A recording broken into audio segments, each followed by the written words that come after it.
Yo, today is Thursday, so you know what that means. You know what? I'm taking a break. I had asked some of the fans to help me out and come up with some old Steves. And I gotta say it again, I love Matthew Riggins. Mookie! Because he seems very dedicated to letting us know that he is a fan of the show. So without further ado, Mookie, take it over. Hold on, I know that ain't my motherfucker. I know that ain't my motherfucker across the street. Oh, Steve, what's good, nigga? Got the emails?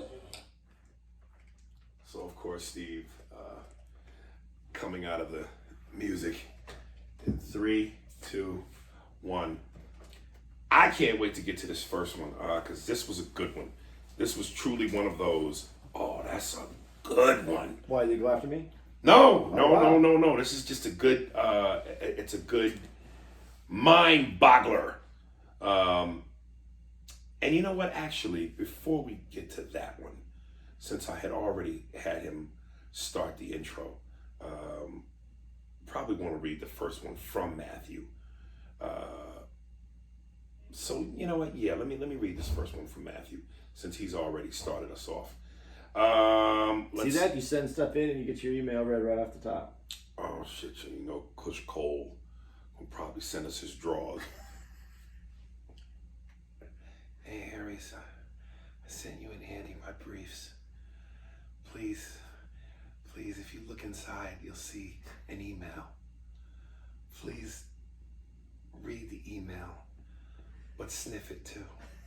And I don't mean the email, I mean my drawers. Okay, shout out to Kush Cole, baby. We love you. Nigga, I didn't know you were Indian.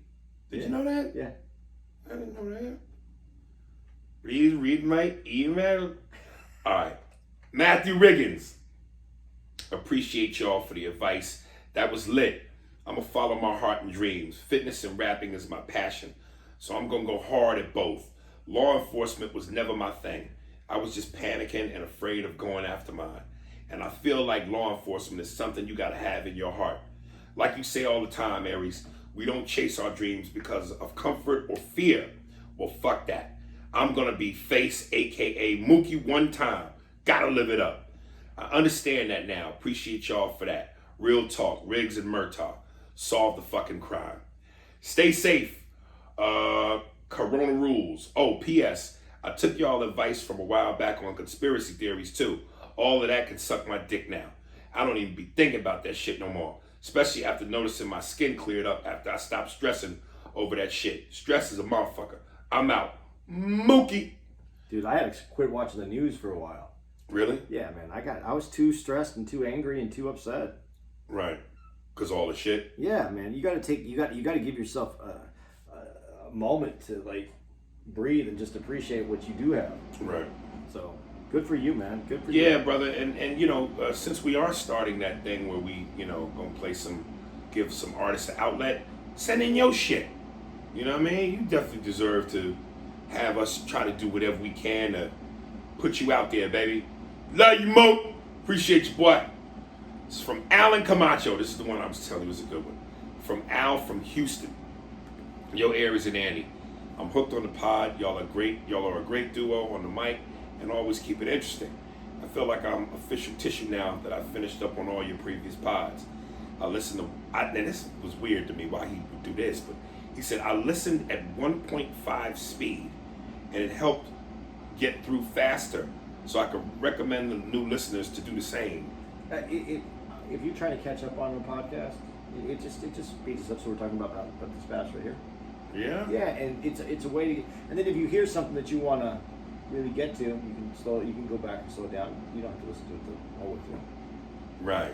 So it gets you through some stuff because we have 90 something episodes. If you came in at 110, I mean that's a lot to listen to catch up. Right. So. But what you don't want to do, because I know you can also slow it down to where it sounds like this. I sound better at that speed. Do you really? Yeah. Yeah, I'm just afraid some white dude is going to slow it down. Right when I start to talk about the niggas. Right when I start to talk about the niggas. That's racist. Alright. It does change it. Yeah, it does, yeah. Okay. 1 point speed, it helped me get through faster, so I recommend the new listeners do the same. The intro music sounds funny, sped up, but the pussy ass nigga tag at the end is still slow. Damn, I just said that. Laugh out loud. Anyway, I got a question for the pod you might find interesting. Which career would you choose?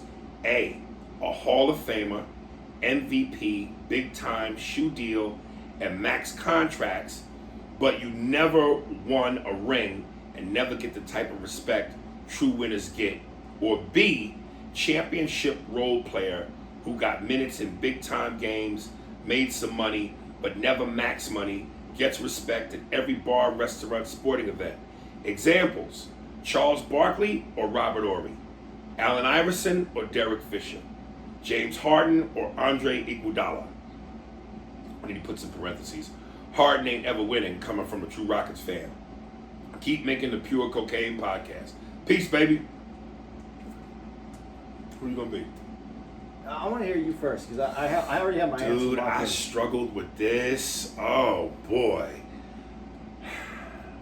Do I want to be the face of the franchise, Hall of Famer, All-Star, max money contract, influential player a la Iverson or Barkley? Or do I want to be 7 rings, no Hall of Fame, no All-Star, but 7 rings, Robert Horry? And you know, I posted this and I said, depending on which one you pick, says a lot about your character.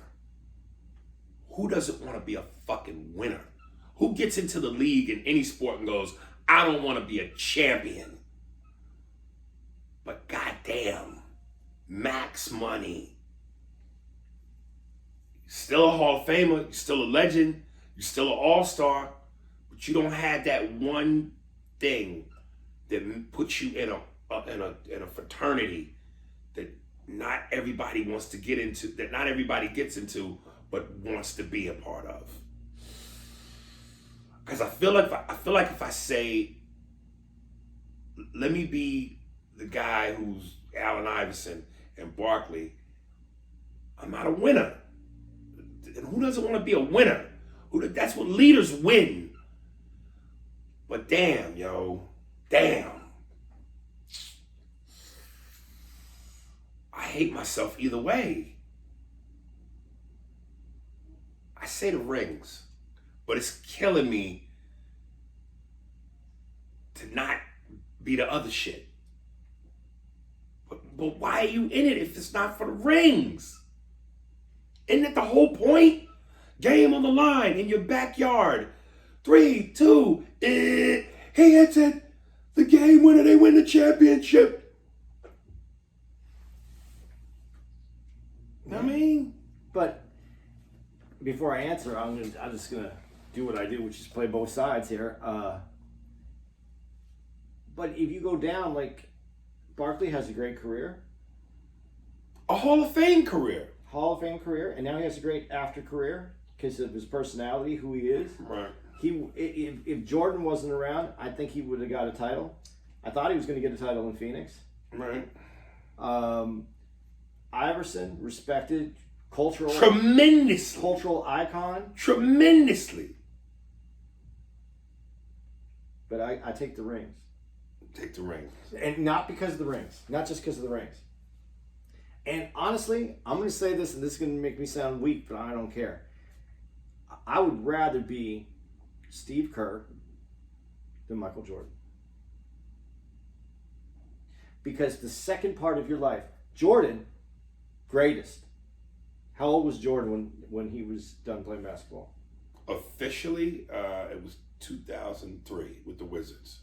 So he was what, 30? No, 30. No, because remember, he had those 2 games where he made a record. He scored X amount of points at 40 something. All right. I shouldn't use Jordan as an example because who wouldn't want to be Jordan? Who else is Olajuwon? Okay. Why I would rather be Kerr is Said Elijah one. you take those rings. Look at the career Kerr has. Look at the expectations on career. Kerr is able to go above his expectations. Kerr was never expected to be an NBA player, Right. championship player. Now he has championship rings, and he goes on, and he didn't get a coaching position. He worked for the Suns in the Suns office. He was the general manager. Then he goes and he becomes the coach. It's a huge career. I think that when you're that guy, when you're the guy, it's hard to have a second career. And to max out before you're in your late 30s, early 40s, to max out in your life, to be the best you're ever going to be in your 30s and still have to live into your 60s, 70s, I think that is a tough life. So Michael's second career as a Charlotte Hornets owner. Yeah, and what does he get? Well, he can't put a team together. He can't win a Right. championship. He can't. You know, that's the criticism because you were this guy. You can't. How do you? You know, he would have to win a whole decade of championships to get the same credit in his second. Yeah, but like he got his I first. don't know that he realistically in his own mind expects or anyone else to ever be that guy again. And you know what? Jordan's different though because I think if you're the GOAT, like if you can sit there and look at those other tapes and things other people say and truly laugh, Right. I guess none of that shit makes a difference to you. But I'm talking about being the star of a team.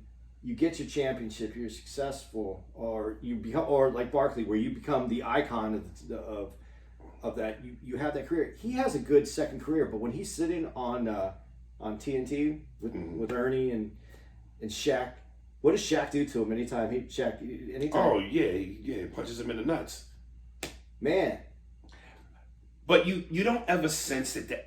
Do you sense that? how does Bothers that Barkley a how does little that not bit? eat you a little bit? I don't think it does to him. I really don't. Because, listen, It's the one thing he can't come back at, Shaq. right, but listen, and we know certain shit for TV is for entertainment purposes. But if that really aided him, you don't think Barkley would pull Shaq aside, just go, "Hey man, do me a favor. You fucking No, me about you it." could never say that because if you said that, now it's always against you. I just said what I mean by being the underachieving player. Maybe it's because of who I am, because I haven't ever really achieved anything. Being that middle guy, because if you're getting in the NBA, you're already achieved. To play in the NBA is a big deal. There's very few people that play in that league. Right. So if you are good enough that you even got to play in that, you are already an exceptional. So Oliver Miller achieved.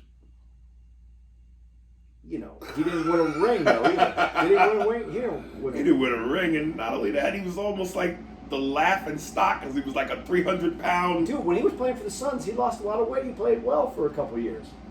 Okay. I'm just saying, I think that if you want a ring, you have a great career, you have that respect, you go on, and you can have your second career. You know what I just see these guys that are the dude, and they win, but then they don't have that career afterwards, and that's the best they were ever going to be. When you're 30 and you're done, Right. how do you live the next 40? As like what I used to do? Well, I think that the fact that they know this is how it goes, they know they can't play forever. So I think mentally there's an adjustment that they naturally just make. Because I would say, look, we could do stand-up forever. Yeah. As long as There's 90-year-old stand-ups right now. Yeah, we can do stand-up forever. So as far as that instant glory, gratification you get from having a killer show, we can feel that till we die. I can't imagine it because I don't come from that world of sports, but I would imagine, damn, to go from the cheers and the screams and the rush of a dunk and a shot, last second clock, that adjustment, how do you, if I could talk to it, what do you go through mentally? What do you, because nothing will replace that. Yeah. So how do you, Yeah. wow. That's why and I use Kerr as the best example because he's the one that I can think of and closest to me because I went, from Arizona. Right. Dude, you hit the big shot to win a game on Jordan's team. You're that middle tier player. You're not the people were. He was a good sharpshooter, but it's Kerr. I mean, it wasn't like he was a strong player, but he didn't have all the skills. He was Kerr. Right. But now he has his second career. It's as big as his first. I mean, how great is that TV? Look at all the other guys' career right now that play for the Bulls. Look at where Kerr's at. How wouldn't you want that second part of your life to be so odd? It's incredible. Right. I think to be that mid-level player, that's why that question was kind of easy for me to answer. To be that mid-level and take your life to the next level. Now, there's a lot of people that don't get any recognition and then they disappear. They own a bar. They just become that. Right. The drunk guy tells stories that everybody's heard of before. But I don't know how I could I didn't start having fun until I was in my 40s. I hated life. I don't know how I would. I really appreciate the idea that you could have a second career if you're that guy, as opposed to being the superstar that didn't have a championship. You peaked, and you didn't get your championship. I guess you just have to be where it don't bother you, the chatter. Yeah, he was good, but he never won a chip. If that shit don't bother you, then yeah. But then you get Barkley's a little different because Barkley has a great career afterwards, but not everybody gets a great career afterwards who never won a championship. Right. Like what could Allen Iverson do right now? Because he's such a street dude. He don't seem like he's built for commentating. But I wish I could do an Allen Iverson impression so y'all could really know what I mean. Like Barkley is a fun personality. Yeah. He's always been a great soundbite. Now, maybe in his I'm not a role model days, and I always say because, slim, trim, and shape, a little bit more threatening, because, he was a black man who didn't take no shit. And that's always threatening to mainstream white America. But even then, he was still likable. But now he's lovable. He's a fat teddy bear. Shaq's a great soundbite. He's funny. He's goofy. Allen Iverson has always had that street edge to him. I don't think anybody's going to be knocking on his door to commentate. No, but I mean, Allen Iverson is such a cultural icon. I mean, if you were to come up with a clothing line tomorrow, marketed with his name, you don't think there's someone who would take that? Maybe. But when you're also far removed from the game, it goes away. It goes away a little bit. Yeah. Like Jordan is such a brand and a global icon that it's like, that is what it is. I don't know that Iverson would have that same effect in that area. And incidentally, I read I don't know if you saw it, I saw a funny Instagram meme. It said, until niggas is getting robbed for their LeBrons, MJ's the GOAT. That's pretty funny, man. You want to address that? We didn't address it in Wednesday's episode. Which one? What? The LeBron championship. Oh, that's how much I don't give a fuck. Okay. Dude, I'm telling you, this bubble shit, it took me out of it. It just took me out of it. And listen, a championship is a championship. Okay. His legitimacy is legitimacy. But and listen, I know a lot of people who are, giving him his props, and rightly so. But also a lot of people were like, man, this is bullshit. This was an asterisk season. I don't know if they still had to play all the games. Yeah, but again, if they had played the games where the momentum had stayed the same, somebody might have gotten hurt. Something might have happened. Yeah, but no, it gave everybody a chance to get healthy. Yeah. And this just did not feel legit to me. He won another one. What is this? 3 or 4? 4. 4. Because he won 2 with Miami, Cleveland, and now LA. Yeah. He's great.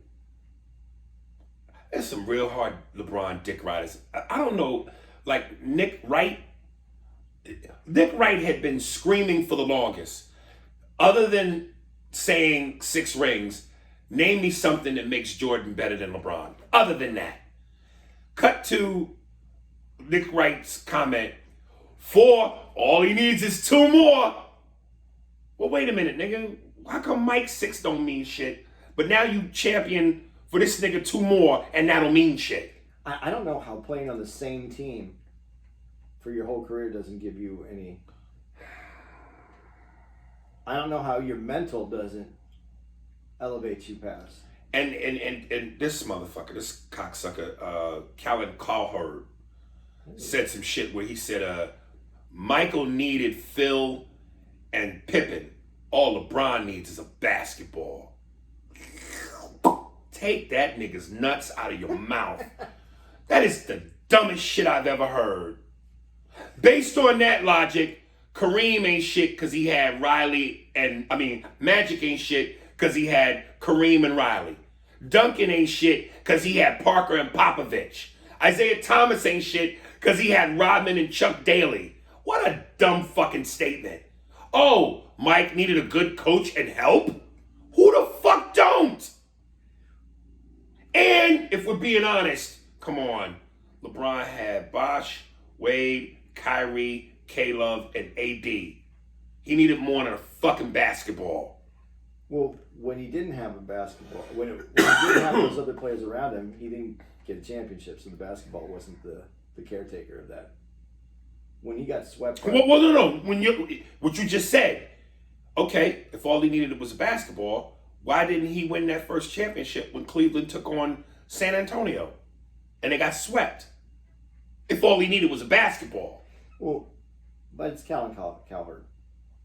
He should have been fired for that. He didn't deserve to get fired for that. He was just a LeBron fan.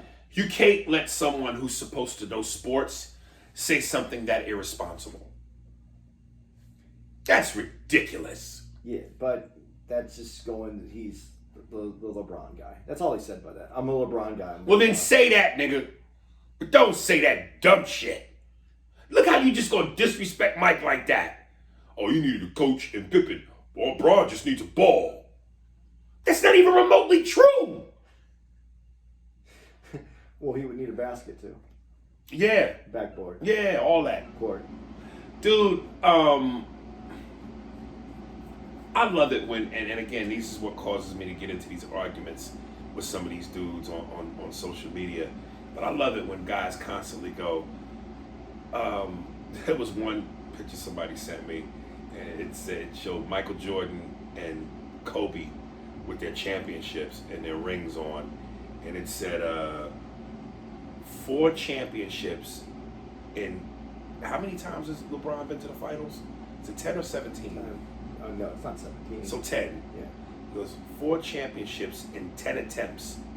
That's what y'all call greatness? And listen, again, I'm not diminishing LeBron's accomplishments. 1 championship ever is greatness. Because, damn, I mean, some dudes go their whole careers and never win. So, quadruple? I'm not diminishing that. But at the same time, can we keep some perspective? Mike won all his with 1 team. Mike never faced a Game 7 in the finals. He won the MVP all 6 times. He three-peated twice. Come on, man. And to all them dudes who go, well, Mike got knocked out of the first round. Okay, but it's not how you start, it's how you finish. LeBron took a garbage team to the finals.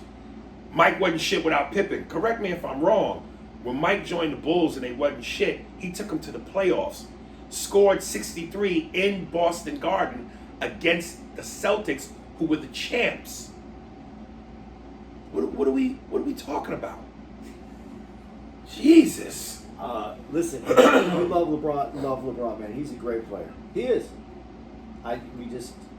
If you have to have this argument, and this is the point I think that you just tried to make.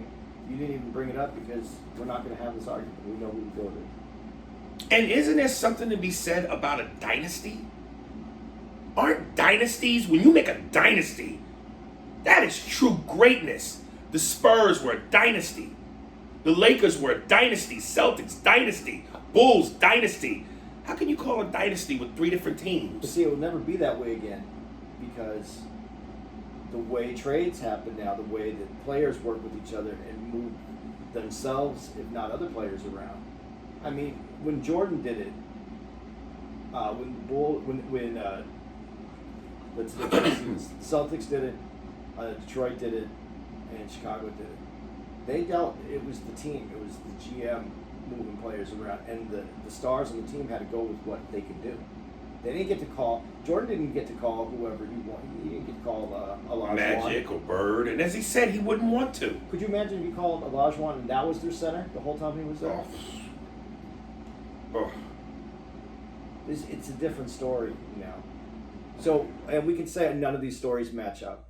If you watch Jordan play, and I've watched Jordan and LeBron play, and you can't see that this guy is the GOAT, I can't help you.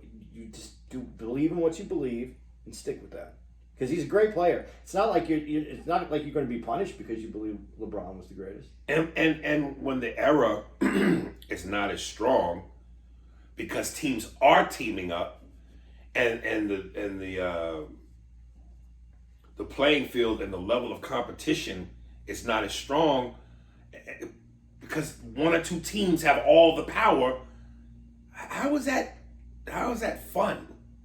I mean, for unless that's your city and that's your team, which now you have an emotional investment.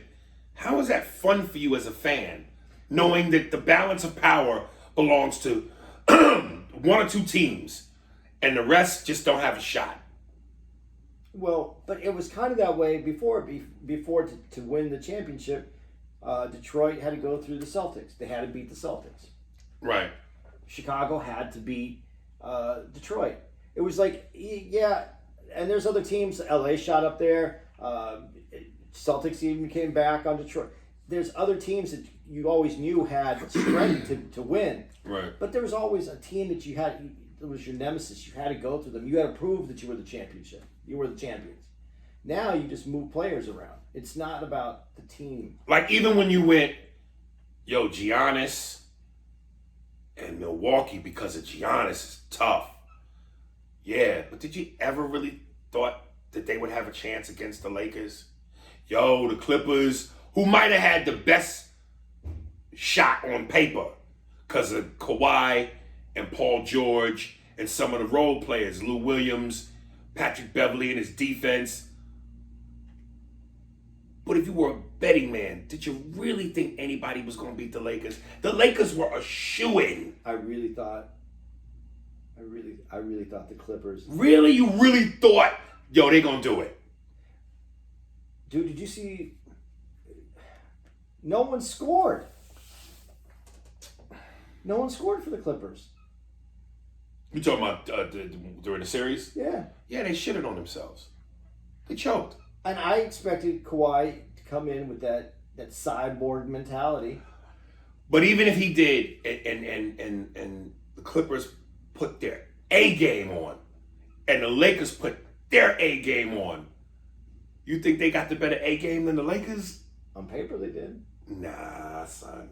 I mean, yeah, on paper it looked that way. I thought it was going to be I thought it was the flip. The Clippers were going to be the kings of LA. Side pussy don't ever replace wifey pussy. Michael Smith, selling out. Dear Mr. Spears, I cannot stress how much of a huge fan I am of yours. I could probably recite the whole "Look, Hollywood, I'm smiling" routine to you if I met you. Big up to Andy as well. I'm a huge fan of the podcast and I enjoy everything about it, especially how candid you have been about your delusion with Hollywood. I want to ask you if you ever considered selling out. Have you ever considered changing the core and essence of who you are, which is raw, uncut, and unfiltered, to be more palatable to the mainstream? There are edgy comedians who have crossed over. However, crossing over doesn't always work out for the best. Case in point, Mark Curry. Mark Curry is one of the funniest stand-ups I've ever seen. He was an urban comic. He was on Def Jam. He even hosted Showtime at the Apollo. You don't get more urban than Showtime at the Apollo. He got the deal with ABC to do Hanging with Mr. Cooper, and while it was not a bad show, I feel like he neglected his urban sensibilities and abandoned his audience. That's why I think his Hollywood career didn't blossom after that show, because he took the money. Hanging with Mr. Cooper started out as the Black Three's company. Then the second season, it became this bubblegum sweet as cake show. Raven Simone was even on it. Hanging with Mr. Cooper was created by the same guy who created Full House, the cheesiest of sitcoms. So all in, I'm asking you, do you ever see yourself selling out and abandoning the audience and sensibilities that have made you who you are today to have a career like Kevin Hart or Eddie Murphy? How would you define selling out? It's a good one, brother. First of all, let me say this. I didn't know of Mark Curry until Hanging with Mr. Cooper. I had never seen his stand up.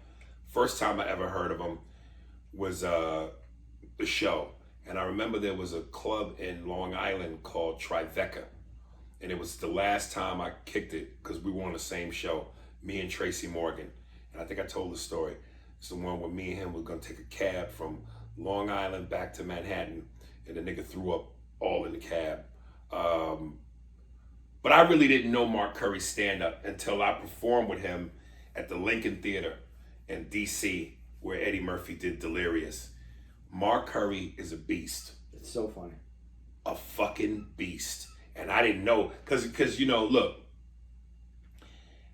and most of those sitcoms in that era, most sitcoms, if you weren't the 70s, maybe the early mid 80s, even like sitcoms was racy and edgy. 70s, I don't even want to say early 80s. I think the 70s, All in the Family, The Jeffersons, you know, they said nigga on TV, you know, they dealt with race, certain issues. But from the 80s on, all sitcoms had a softness to it. Whether or not that hurt him or not, it's hard to say. I don't know. And look, man, you either have to let the word sellout bother you, or, you know, or not. And as I said, my first manager used to say, don't let this business define your happiness.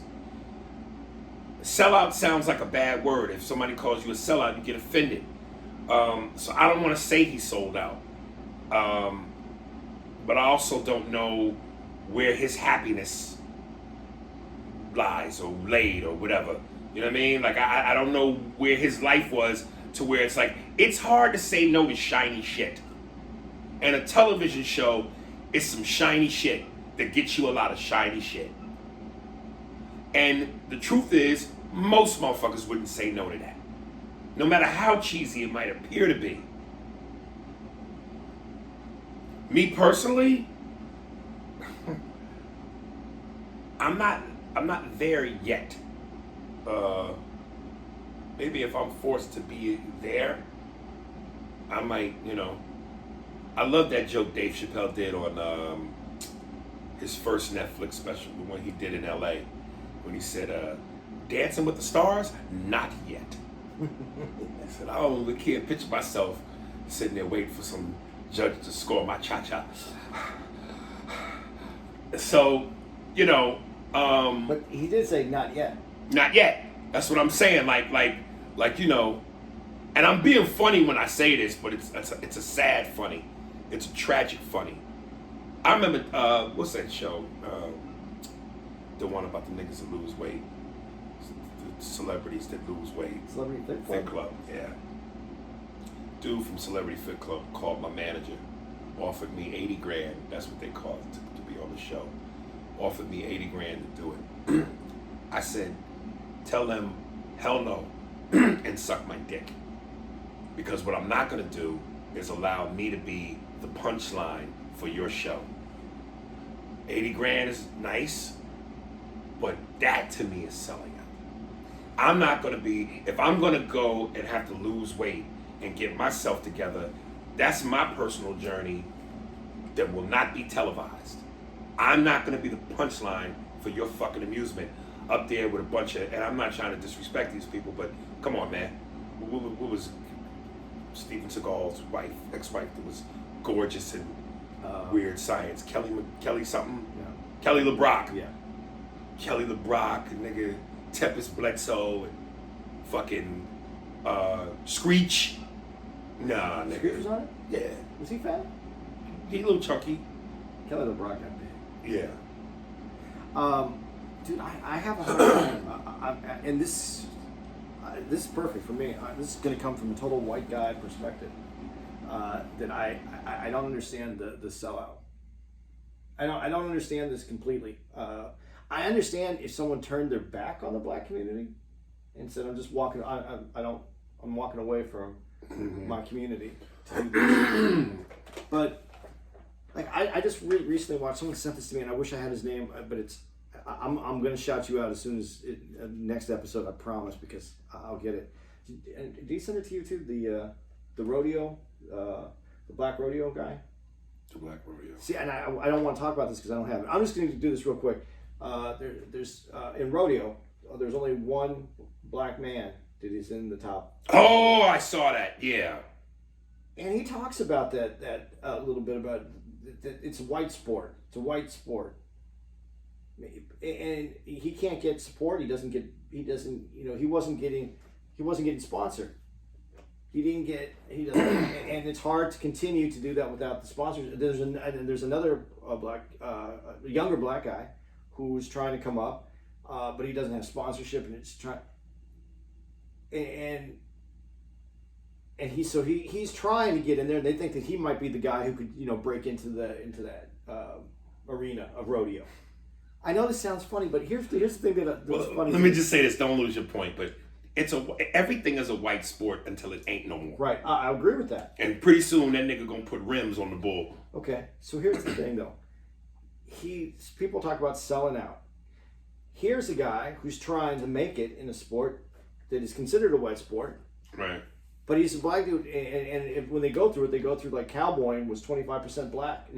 Part of it is that we don't even know our history. Our American history is not taught correctly, so we don't know the history. Right. But if that's the case, 25% of it, regardless, he's here right now. He's trying to come up, and they call people selling out. Well, if you're not buying in, here's a guy who there's black business now. Where is that support for this guy to tap into that white sport and make it a multicultural sport? Are white people turning him down in terms of sponsorship, or black people?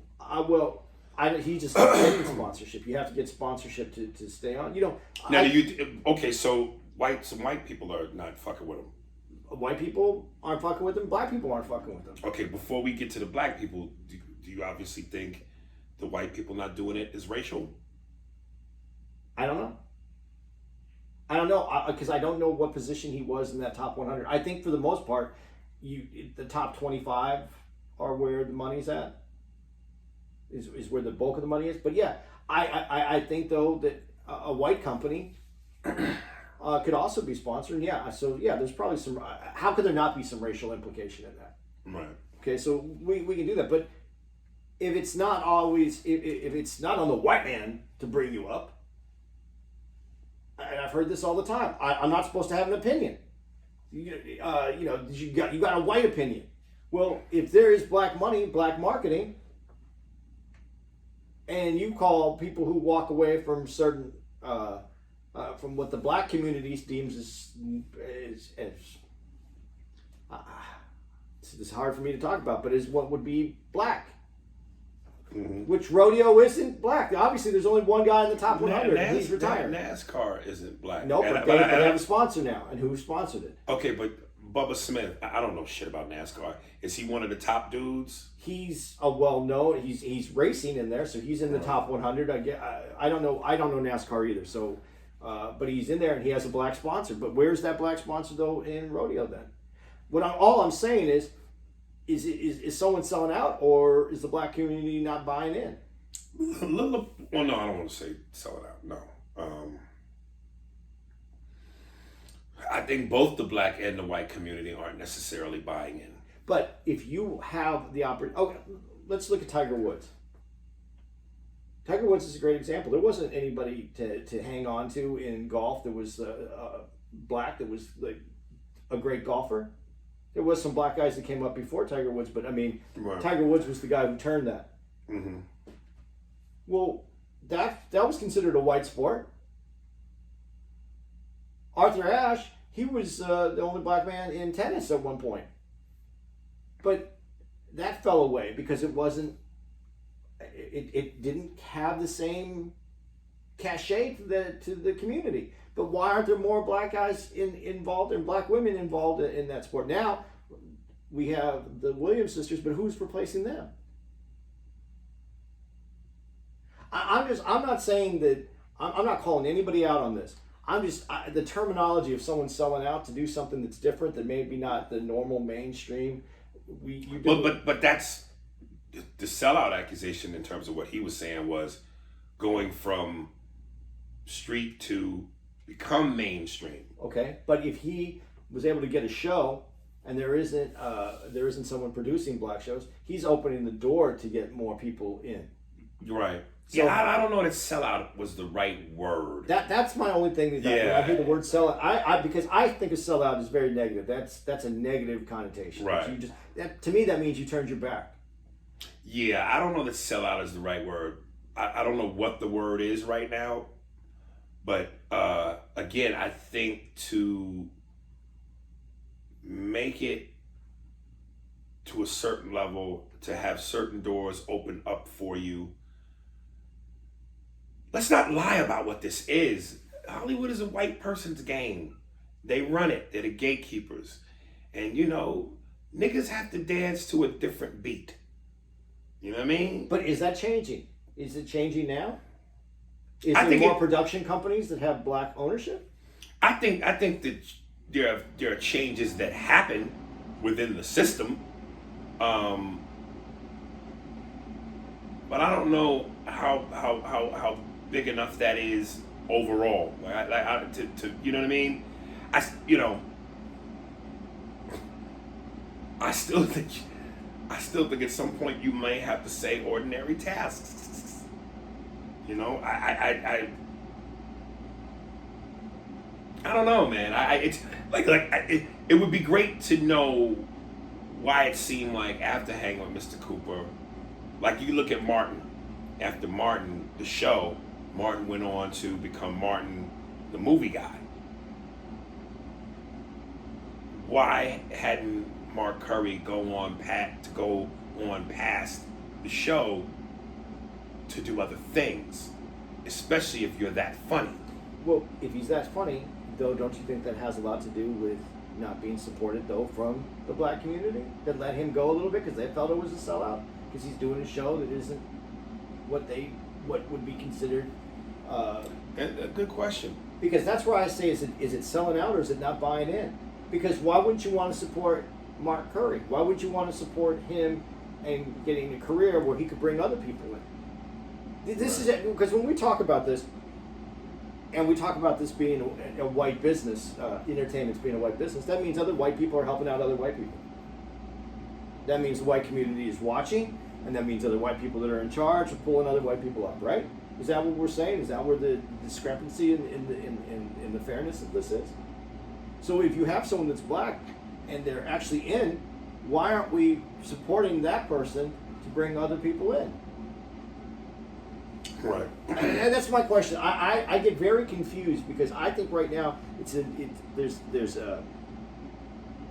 almost like when we look back at history and we talk about what's going on in our world and how it's wrong, and it is, there's no denying what's going on, I think is wrong.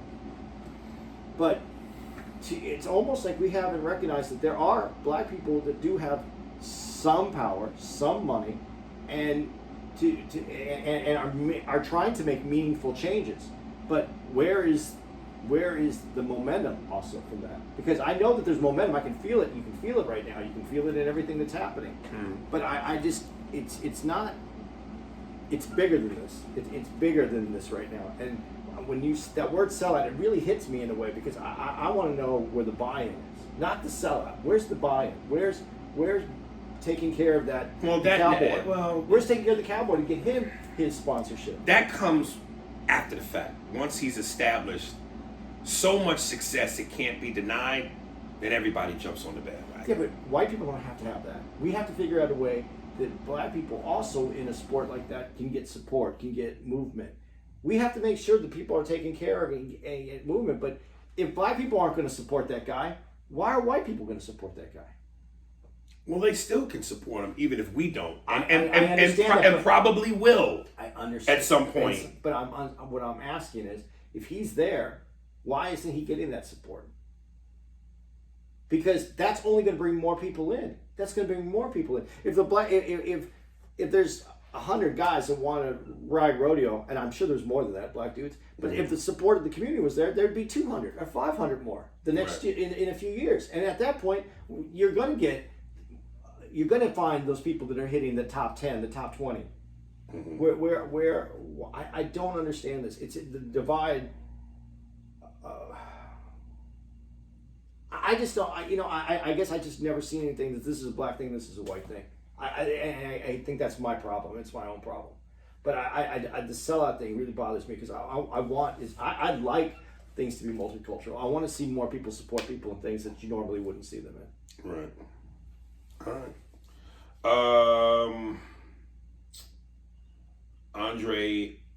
Andre Oliver. Hi, Aries and Andy. Big fan of the show. You guys are dope. I'm 26, black, Caribbean. Live in a flat in Peckham, London by myself. I box and practice different martial arts. Listen to hip hop, rap, soul, blues, rock, watch comedy, and hang out with my mates. I used to be a construction worker, then joined the army to better myself, but sadly got medically discharged because of a hand injury at work. I was raised by Nan, so visit her 3 times a week and help out when I can. Although we are different people and have different lives, I've experienced racism and often feel like moving militant like those black activists that complain about the white man. Please do that impression. Yeah, brother Andy with his pink white skin and devil-like hooves.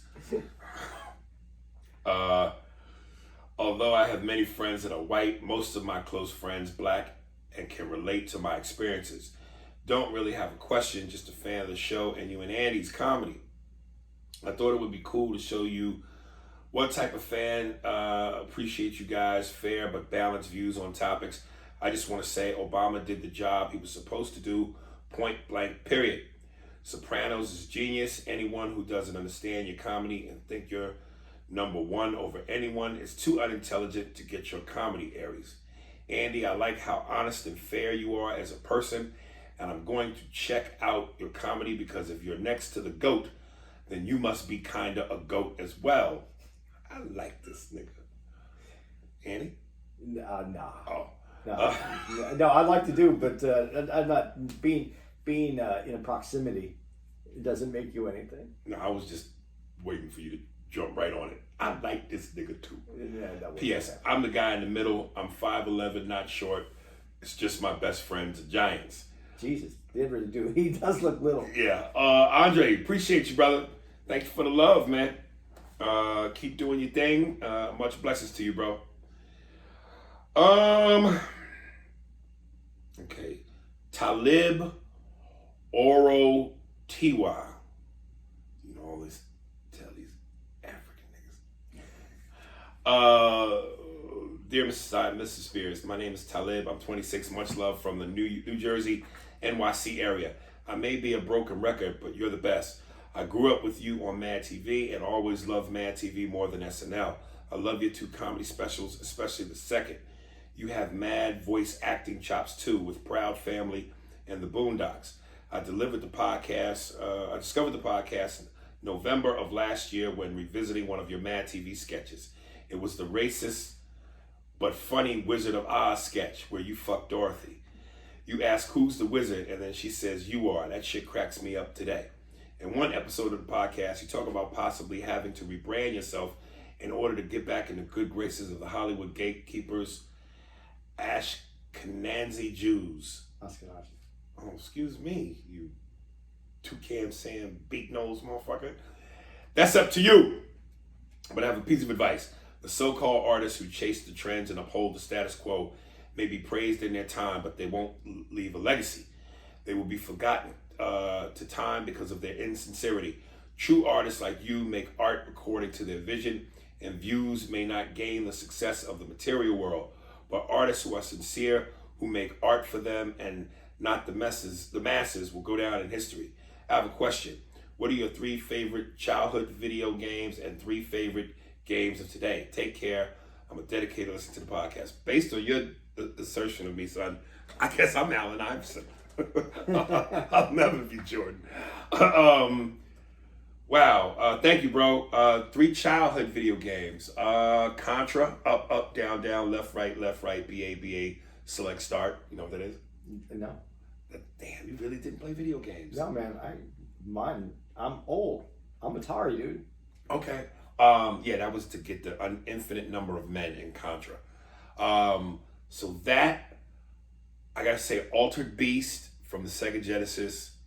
My 3rd favorite. Another one from Sega Genesis, Kung Fu. My 3 favorite now. Spider-Man was incredible. God of War. And I'm late to the party because I didn't play the first one, but I'm on this second one, The Last of Us Part 2. And you know, I fuck with Madden and 2K. You said Atari? Dude, yeah. My games were Asteroids, Damn. Missile Command, and Defender. Okay, is that early Atari?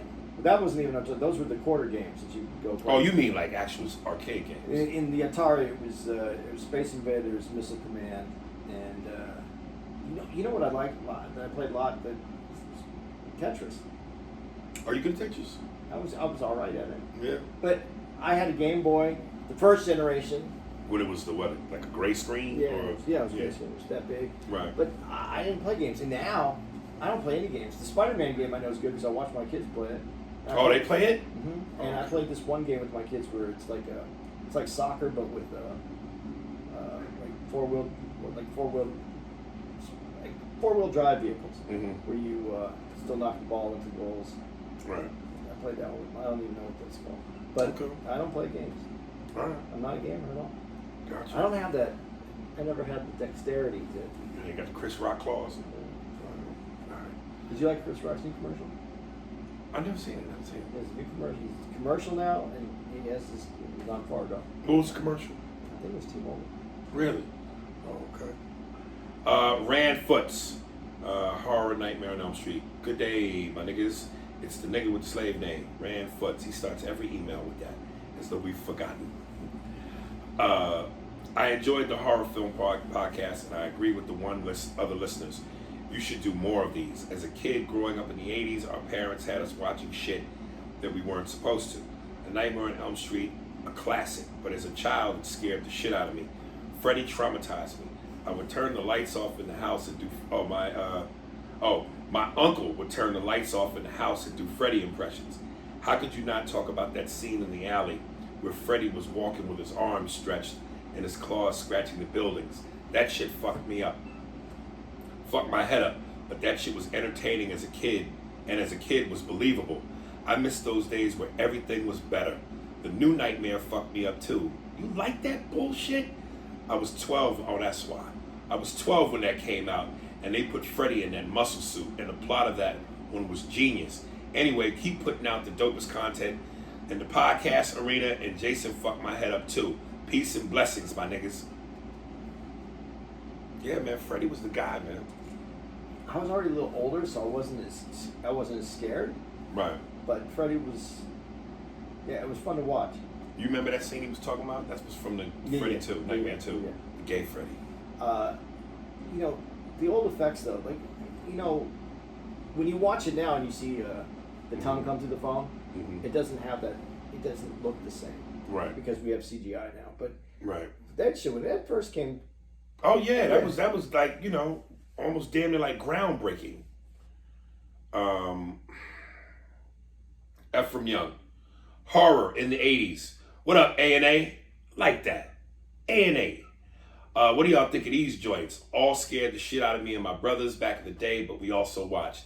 Sends me a picture of Creep Show, The Thing, Evil Speak, and Witchboard, That's the one. and Phantasm. Phantasm, dude. Fuck. Before we get to that, because Creep Show It was good, felt a little campy, but it was good. but it was a good campy. Yeah.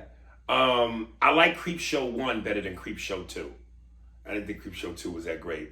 The part with the roaches, the dude and the roaches in Creep Show 1. Yeah, That was the last yeah. segment of those segments. He was some rich dude in an apartment, and I grew up with roaches. And he couldn't have any germs. He was a Right. Yeah. And all the scene where all the roaches enter his mouth and basically burst out of his body, that was a bit much for me. But I love Creep Show. Never saw The Thing.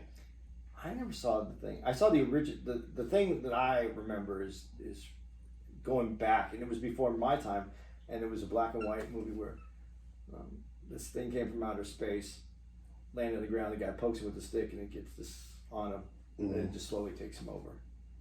I don't know. Really? If that's what that. I think that's what that is. So it's the remake of that. I never saw that one. Okay. It wasn't bad. Evil Speak. I didn't see that.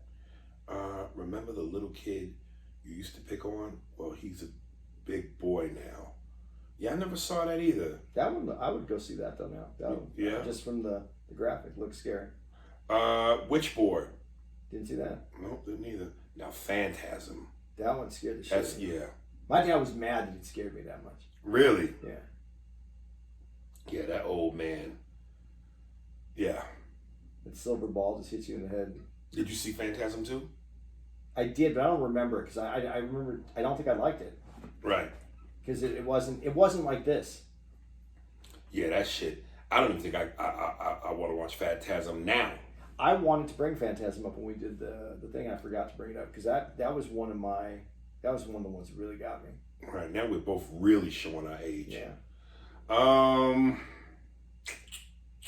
We're almost there. I know. Raja B. Andy's Melting Pot explanation. Hey guys, great podcast. As per usual, I found what Andy was saying about black culture being the pot. I think the perfect way to have helped drive it home would be to ask, what color is the pot? He puts in parentheses, black. Peace and love to y'all. If you ever come up to Alaska, I'll be at the shows. Well, until we do a cruise ship, Yeah, fuck that. But Alaska's out there. I'm trying. I've been to Alaska once. Me and DL Hewley did a show out there. Did you? Yeah. Where at? I don't remember. Some makeshift convention center hall. Yeah, it wasn't like they don't have like a theater room like before. Okay. Yeah, of course the pot's black. When I said that, I think of an iron pot, like a melting pot, and an iron pot would be black. Yeah, and you know it's funny because if you know anything about an iron pot, that's where the food gets a lot of its seasoning is from the pot. It takes in all the flavors and it reads around and creates its own and adds flavor to what's in the pot. So, yeah. I'm glad you. Yeah, you could finish it out with that, the black pot. But I was thinking of an iron pot when I said it. Okay. Frank C. Graham. Aries, stop playing and fuck a pure white woman already. Dude, it may be time to not just fuck one, but be with one. You're not going to win any. That's not. I'm just saying, the blacks and the Hispanics, I ain't been having luck, nigga. Might be time to O.J. Simpson the game. All right. Aries and Andy, what's going on, my brothers? Hope all is well in this fucked up world right now. We hope you both know how much we appreciate y'all taking the time to do your thing just to entertain. When you can, check out this show called Californication. Yeah. It was on the Stars channel. It starred David Duchovny from X-Files. It's fucking nuts, man. You'll love it. It's crazy. It's basically about him being a struggling writer trying not to lose his family due to him. Okay, due to him being into partying and smashing all these beautiful ass women. It's hilarious and right up your alley. So definitely let us know what you think of it. Oh, and Brendan Fraser is actually killing it right now on the new DC show Doom Patrol. I remember you saying before how we want doing shit right now. Bug, that's his big comeback.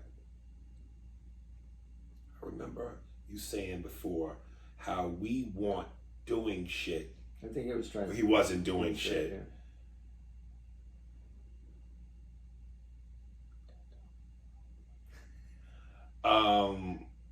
Which are still available. Yes, $10 a lot of money t-shirts are still available, dog. For you, sell it for $11, even though -1, but add 0, still get 10.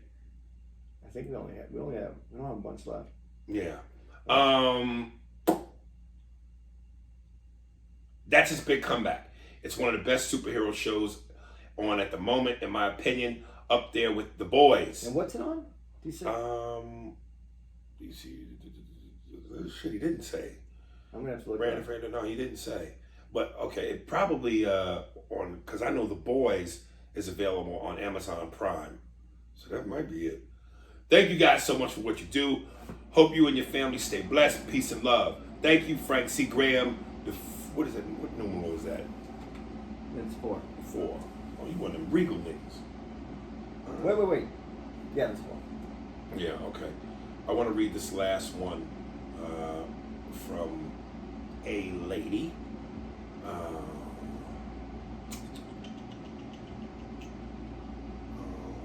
Where are you? See, this is what happens when I don't have the emails printed and I gotta scroll through my goddamn phone. At least you have a phone. What you mean? I can't even get my email. Well, you know, shit. AB. Love y'all. Oh my goodness, guys, I am currently listening to episode 138, working it out. I am so happy that y'all worked out the elephant in the room. I am mentally sucking both y'all's dicks for real. Well, why I got to be mental, baby? I don't even like the idea of it mentally happening.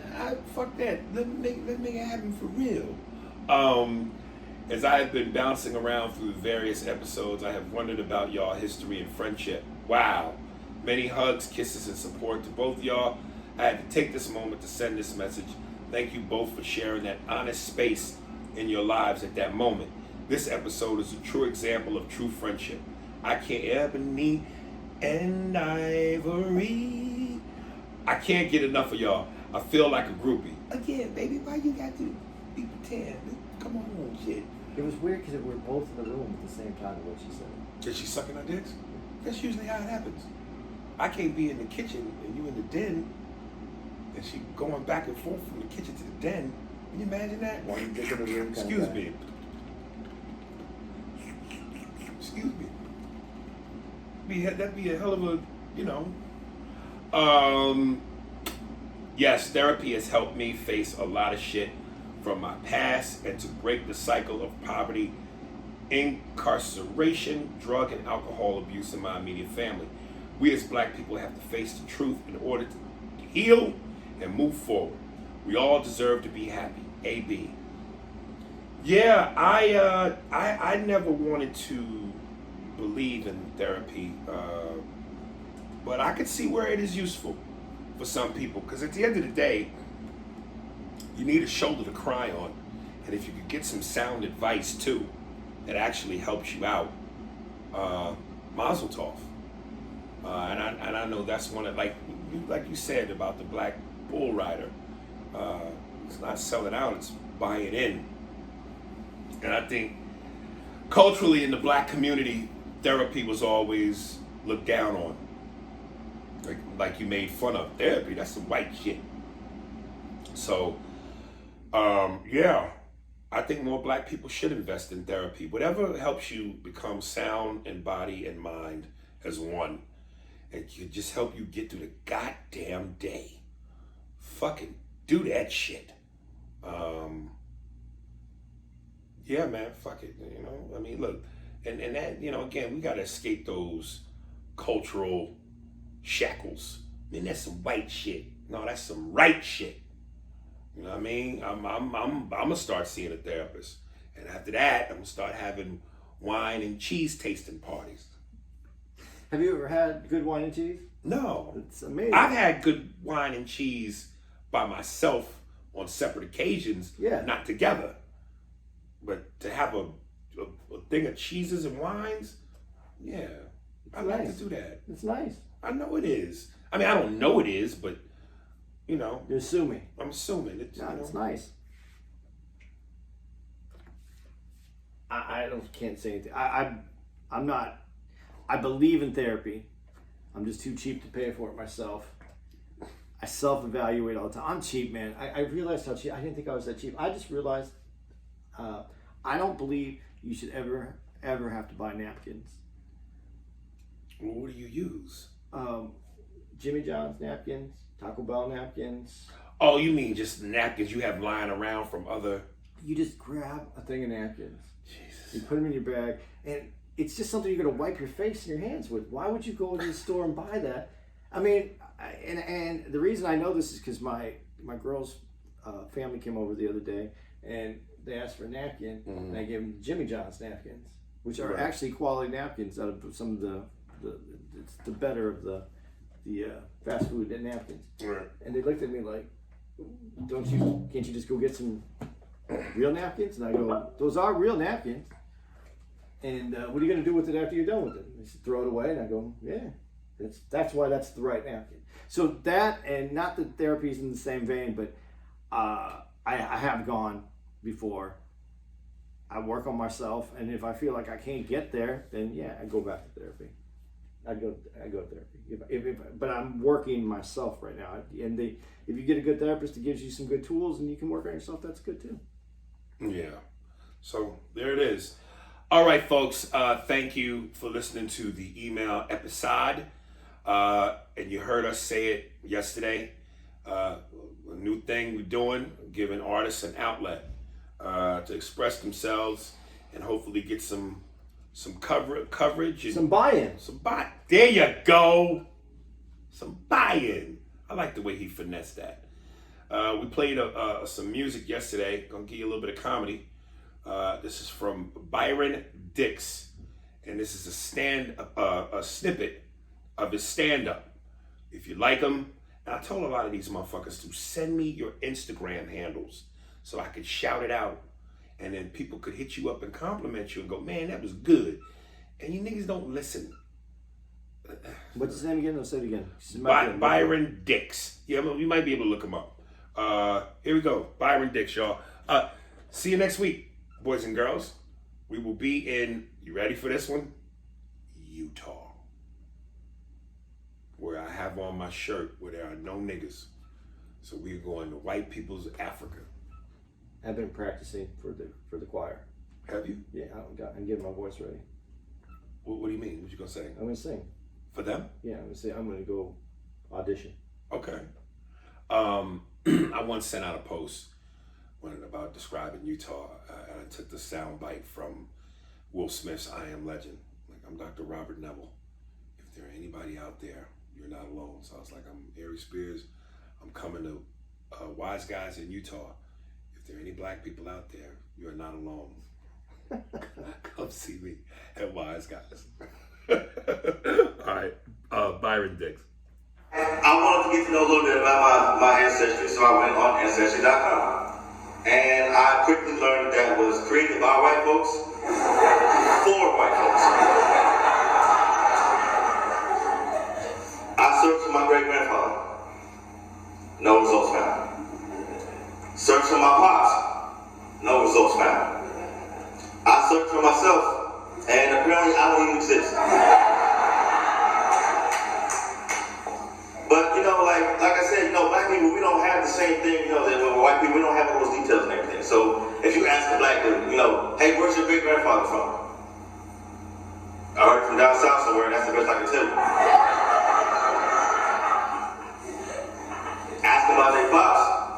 They'll say, hey, when I was a kid, he went to get a pack of Newports and a 40, and I ain't seen him since.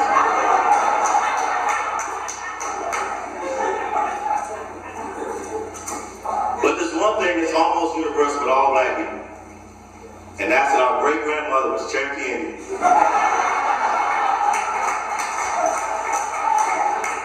It almost never fails. Almost never fails. And I got to thinking, like, why is it always Cherokee Indian? You know? But then I did some research, and then I found out that Cherokee Indians like to dance, and black people are always looking for a party. It's a match made in heaven.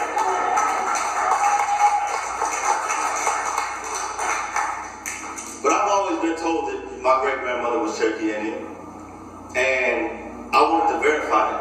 So somebody suggested that I go on blackplanet.com. Now hold on, white folks, before you try to start Googling it. I know how thorough you are, so I'm going to tell you. Blackplanet.com is MySpace, but for black people. Y'all follow me? Okay, y'all got it. Good. So I went on there, whole family tree on it, everybody. Got way more results than anything Ancestry.com could ever do. And I found great-grandmother on there. The one, the Cherokee Indian, you know, I've been looking for her. And there she was. Her profile picture was her standing in front of a TV with her church hat on.